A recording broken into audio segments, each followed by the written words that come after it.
Does critical damage affected by diminishing returns? Do you need critical damage? Or is skill damage boost enough? Maybe you need a mix of both.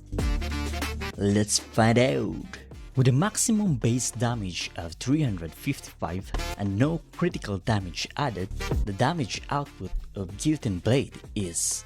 I just want to take a moment to thank you. We've reached 500 subscribers and gained an access to super thanks. Your support means a lot to me, and also for those 98% that does not subscribe. If you're enjoying the content, hit that subscribe button. It really motivates me to keep improving and bring you valuable content. Now, this is the real. Let's find out. We'll use Guillotine Blade skill with a character base damage of 355. This base damage remains unchanged throughout all scenarios to ensure accurate comparisons. Starting with no critical damage bonus, the skill damage output is 12,209. This serves as our baseline. Now we add 18% critical damage. With the same base damage of 355, the output increases to 14,406, a 17.99% increase from the baseline. Let's increase the critical damage further to 32%. With the same base damage, the output becomes 16,114, representing a 31.99% increase from 12,209, which is our baseline. Increasing critical damage results in higher percentage of damage gain, and the scaling is linear since critical damage is applied as a multiplier to your total damage. It becomes more impactful with high base damage. Next, let's see how skill damage boost compares. Starting again with the same base damage of 355, we apply a 250 skill damage boost. The damage output is now 14,650, which is a 19.99% increase over the baseline compared to the added 18% critical damage, which had 17.99%. We can say that skill damage boost wins this round. When we increase the skill damage boost to 355, the output rises to 15,406, a 26.22% increase from the baseline. However, this is lower than the 16,114 achieved with 32% critical damage, which had a 31.99% increase. Skill damage boost provides a stronger percentage increase at lower values, but begins to show diminishing returns as the boost increases. This happens because the efficiency of skill damage boost decreases at higher levels, as stated in its description. If you want to know more about skill damage boost, check out my dedicated video and hit that subscribe button. What happens when we combine both critical damage and skill damage boost? Case 1. When we add 250 skill damage boost and 18% critical damage, the damage increases to 17,285. That's about a 41.57% increase compared to the baseline. Not bad.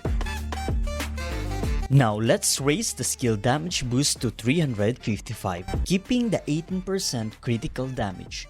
The damage output becomes 18,178, which is a 48.86% increase from the baseline. Comparing to the previous case, increasing the skill damage boost from 250 to 355 gives us a 6.29% improvement.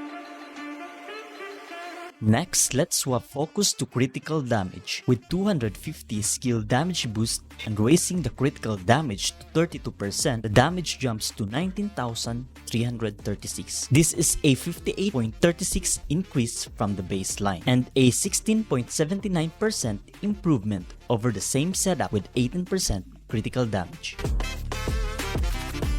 Let's go with 355 skill damage boost and 32% critical damage. The damage reaches 20,334. That's a 66.52% increase from the baseline and about a 17.66% improvement over the 18% critical damage setup with the same skill damage boost. Here's what we've learned so far. 1.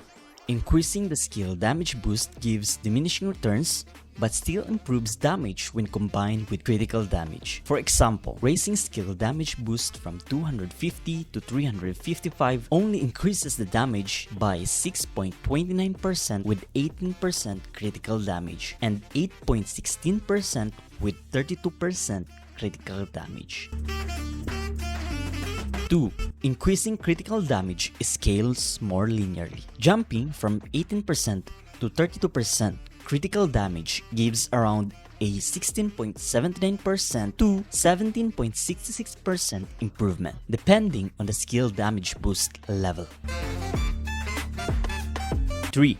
Combining skill damage boost and critical damage gives the best result because they work together multiplicatively. For example, the combo of 355 skill damage boost plus 32% critical damage adds up to a 66.52% more damage compared to the baseline. Maxing both stats. We push both stats to 605 skill damage boost combined with 32% critical damage. The resulting damage is 22,186, an 81.72% increase from the baseline. What's happening? Although skill damage boost faces diminishing returns, the critical damage multiplier compensates for the reduced efficiency, demonstrating that investing in both stats can deliver exceptional results. Conclusion: if you're looking for consistent scaling, critical damage is the way to go. It's predictable and doesn't have diminishing returns. On the other hand, skill damage boost is strong early on, but starts to lose efficiency at higher values due to diminishing returns. Real magic happens when you combine both. The synergy between them leads to some serious damage boost. Don't forget to like and subscribe.